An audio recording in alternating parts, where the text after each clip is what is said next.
Hey guys, welcome back to Cruising with Matthew, and today I'm really excited to share with you some exciting cruise news from P&O Cruises, who have announced some further details about their planned return to cruising this summer with their new Ultimate Escape UK holiday sailing around the British Isles. So I really hope that you enjoy this video.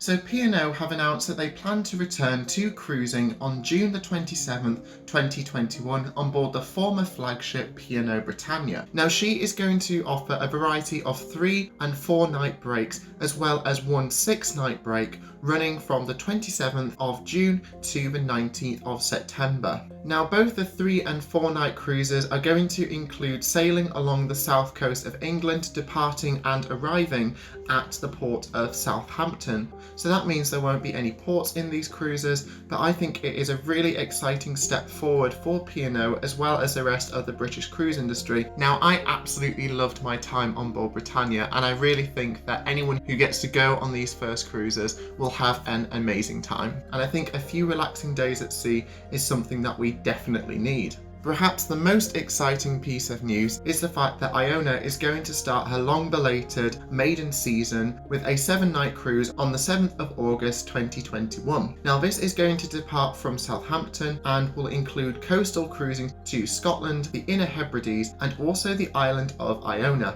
Now a really special moment within the maiden cruise will be when Iona is anchored off the island of Iona, and there will be a celebratory extended stay so guests can take in some fantastic sunset views of the island for which the ship they are travelling on has been named. Now do note as well, this means that her maiden cruise will consist entirely of sea days.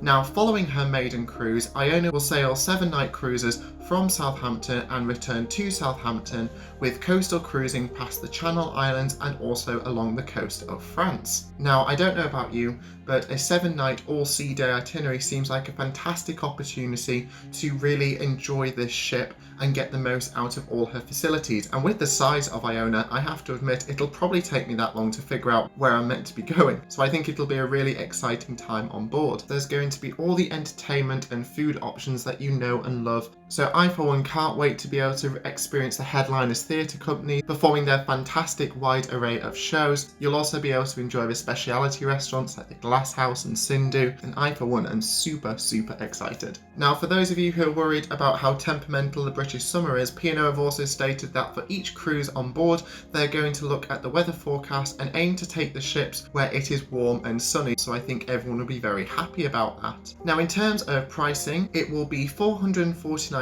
for a 3-night cruise on Britannia, £449 for the 4-night cruises on Britannia. The maiden cruise of Iona will be £1,199, and the following 7-night itineraries on board Iona will cost £779. Now I assume this is going to be the saver fare, and I presume you will then be able to pay a little bit more to enjoy the select fare, where you can opt for things such as extra onboard credit, car parking and things like that. Having spoke to P&O, they are not going to offer any inside or outside cabins, only balcony, so you can be guaranteed that you're going to have sea views in whichever cabin that you're choosing. Another thing to note is the fact that these cruises will only be allowed for those people who have been fully vaccinated. Now P&O determine a vaccinated individual where it has been at least 7 days since they have received the 2nd dose of an approved COVID-19 vaccine, and they will have to have proof of the vaccine as well as the date it has been given. Now a big thing to consider is the fact that although there is no age restriction on the UK coastal cruises, all guests must be vaccinated. So this is something to consider if you are hoping to go away with your family. Unless the UK government changes its guidelines towards actually vaccinating children, this may pose a bit of a problem. However, P&O have stated that all other P&O holidays do not require guests to be vaccinated. For those of you who want to know more about the protocols that they're going to have on board, it is expected that crew will wear face masks on board, and guests will also have to wear face masks in certain public areas in the ship. There's also going to be enhanced cleaning going on throughout the ship, as well as social distancing.